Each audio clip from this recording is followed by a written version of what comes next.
Hey, what is up guys? Andy here with another YouTube video. And today we're going to be doing a review over the Fitbit Charge HR. If you're watching this video, you're probably wondering all the different features of the Fitbit Charge HR, how it differentiates from the other Fitbit products, and whether or not you really actually want to spend $150 to buy it. There are a lot of good features about it, but in this video I'm going over a full review, so stay tuned to this video to learn all about the Fitbit Charge HR.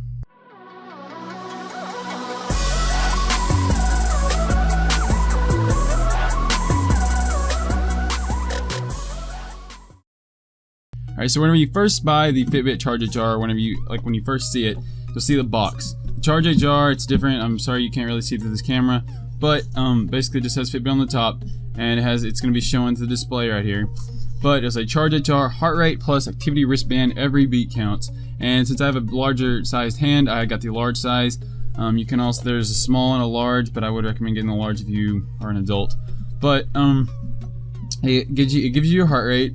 It's your activity plus your workouts, your sleep quality, syncs wirelessly, and it has caller ID. It syncs with iPhone 4S or later, so you have to have an iPhone 4S or higher than that, an iPad 3 Gen, leading Android devices, or leading Windows devices, and there's a full list right there.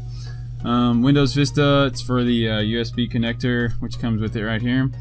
Windows Vista or later, and a Mac OS 10.6 and later. What's included is the wristband tracker, which is this thing right here, if I can turn it on. Wristband tracker, the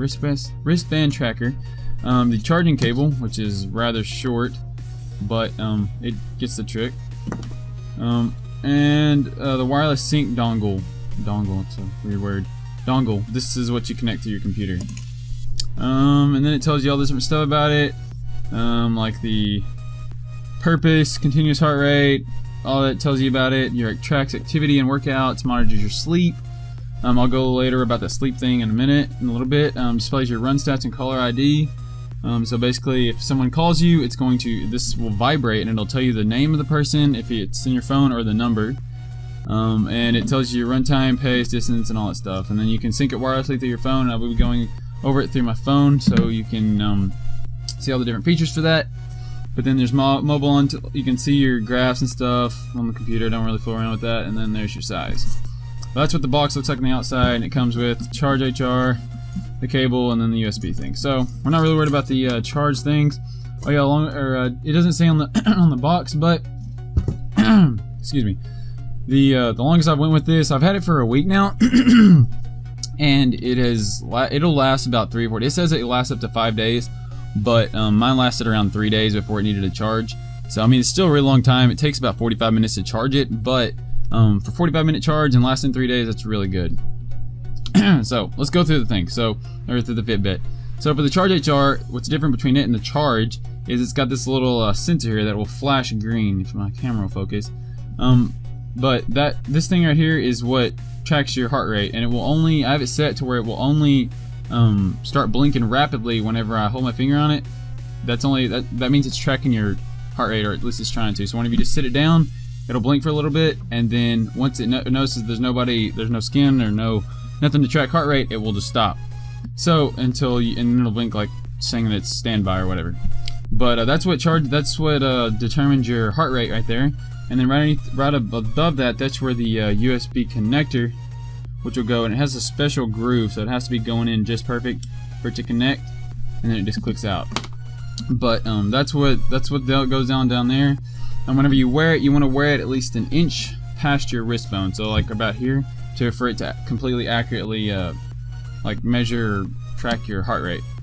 But the only thing I don't like about putting it on is this kind of like adjustable thing right here. I wish it was like the other Charge, which was like a little I don't know had a little notch for it, it was not a belt, more of a, I don't know, like a clip kind of thing. It's not as hard to get it on.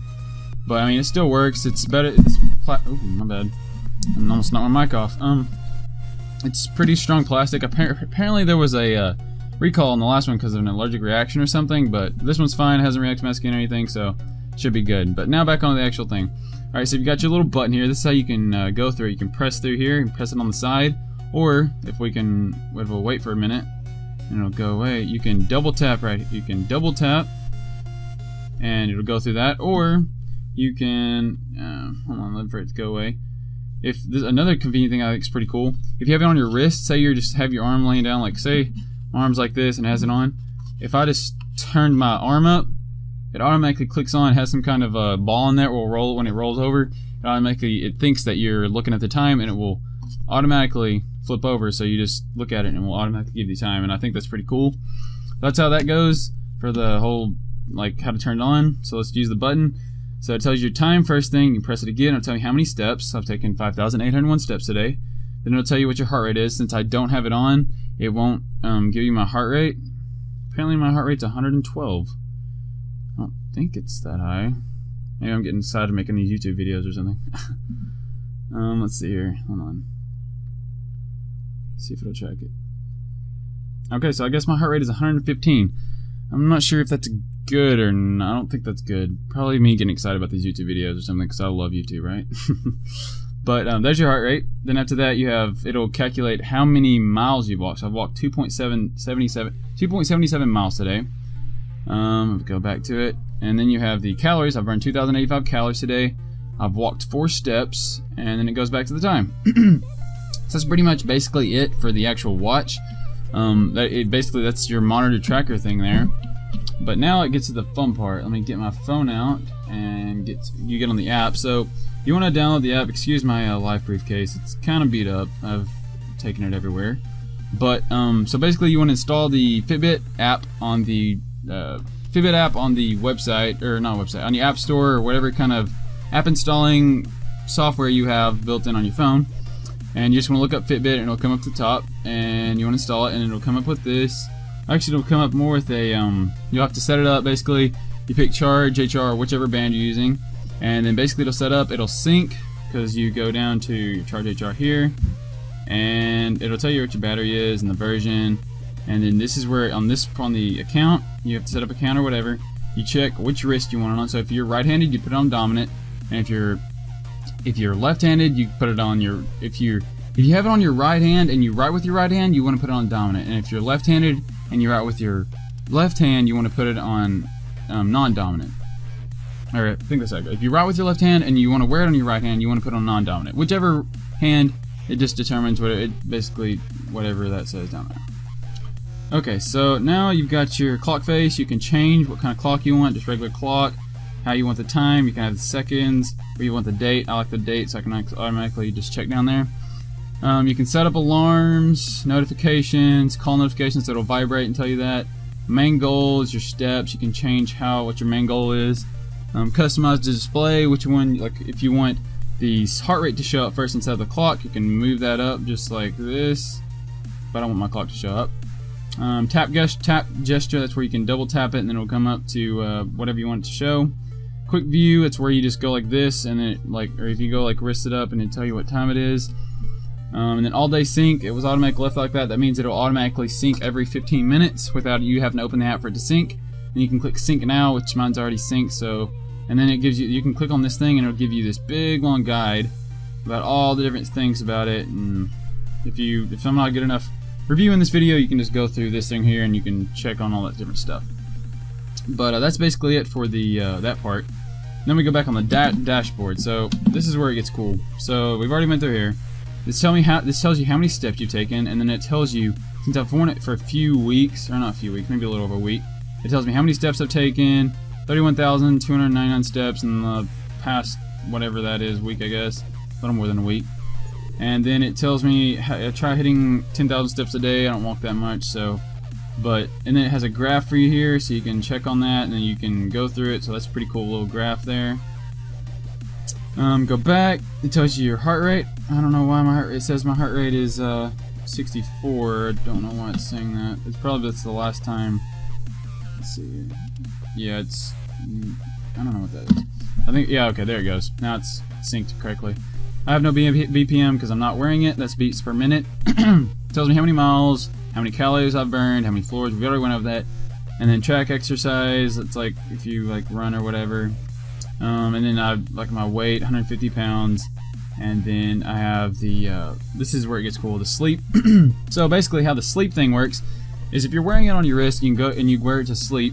What it does is it will, once your heart rate goes below or once it drops down because I woke up before and checked right when I woke up, and my heart rate was like 50 something.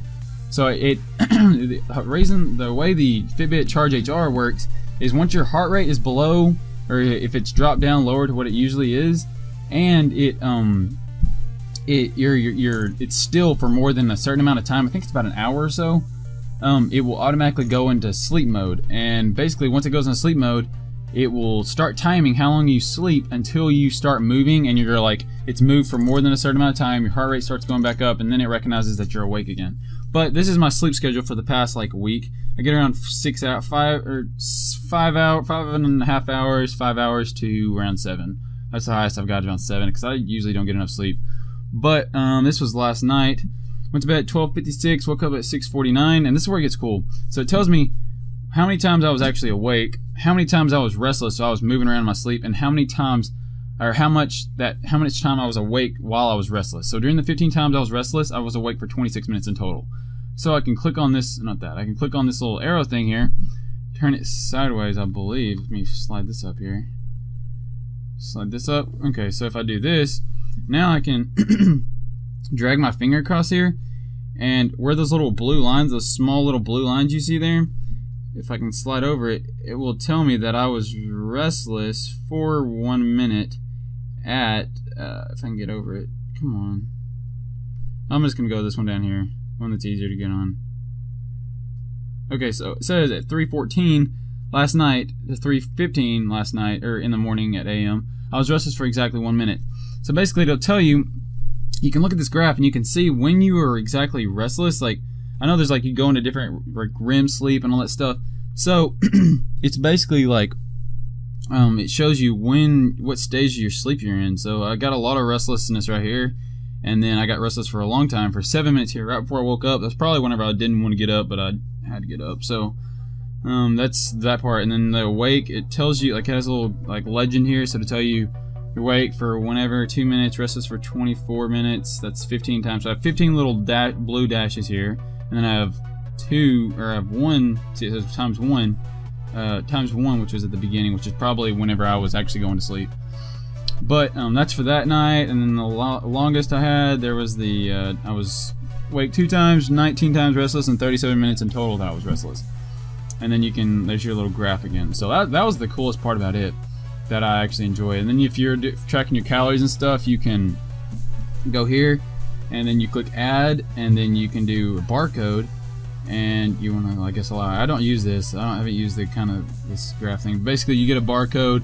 Let's see if it'll actually do this thing. I don't think it's going to do this, but basically, whatever food you're going, if you don't cook your foods, okay, so it got it. See, it basically picks it up. It's not gonna. I mean, you don't exactly eat Charge HRs, but you'd put whatever food snack you're eating or whatever, and it would automatically log it, and then it'd tell you how many calories it has and all that stuff. But I don't have any packaged foods around me really, so I can't really do that, and I don't really track this thing. The only reason I got this thing is it looked pretty cool and I could track my heart rate and stuff, and to do this review for you guys, because I know a lot of people are wanting to get these things and they're pretty cool to mess around with. So you can start a food plan here, and that's probably part of the same thing, and then you can track your set a water goal, I guess. Kind of thirsty over here.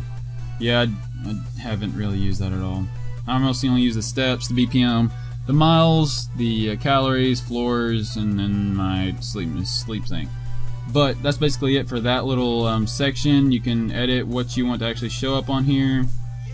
And then on the challenges, you can actually do challenges against your friends. I don't really have any. I only have one friend on here, and it's from school. But because it's not really people who wear these, that, I mean, they can, but it's like, it's harder to find your friends on here. You think you only get added through Facebook, I believe. And I don't know, not many people knew you could do the friend thing, but it's pretty cool. Because on the challenge, you can challenge your friends to do more steps than everyone else. Like, see, 1 to 10 players. So 1 to 10 friends, you can challenge like a goal or whatever. A weekend warrior, take more steps than friends from Saturday to Sunday. So basically, you challenge each other to be able to get more steps. It's basically motivation for people who want to get more steps to get those steps and beat their friends. And then you can shop fit it. You can set up another device. Goals, I haven't really messed around with this. Exercise. Basically just all these activity goals, 10,000 steps, I haven't even walked 10,000, and then sleep, 8 hours of sleep. Adults are recommended 7 to 9 hours of sleep, and I highest I've gotten was 654. So you need to probably work on that. Exercise tracking, it's basically it's just other features of it. Custom zones, exercise tracking, advanced settings. This is where you set your time up, set automatically. Start weeks on Sunday, basically, and then country, what country you're in, and you can do that automatic. Food database, where you basically live, sleep sensitivity, normal, and sharing, and all that other mess. But that's all that is for there. Compatible apps, it'll basically tell you all the apps that are compatible with the Fitbit application or whatever, and you don't want to get something that's like not Fitbit worthy or whatever. But so that's basically it for that section, and that's you can friends and then the account section. But for you to be able to have all this, you have to set up an account and all that. So I don't know. That's what that is on the app. I thought the app was one of the coolest parts. But basically that's it with the Fitbit Charge HR. You make this video. I've already went through all these 3 steps. Basically, and along with the so whenever you want to do on the computer, you plug this into your computer, and it will. You have to recognize your Fitbit Charge HR and all that, and then it will connect, and you can go onto the website, and it will bring up a chat like the graph, not challenge. Bring up the graph for everything on your Fitbit Charge HR. Basically everything on the phone, just on the computer. But that's basically it for this video, guys. If you like this review, please be sure to leave a thumbs up. And if any of your friends are like questioning or like wanting to get a Fitbit Charge HR, be sure to share this video so they can see a full in-depth review of what exactly the Charge HR does and how it's like differentiates from the Charge. But thanks for watching this video, guys. Be sure to leave a thumbs up. I've already said that, but be sure to leave a thumbs up and subscribe for more YouTube videos. Thanks for watching this video, guys, and I'll see you guys next time.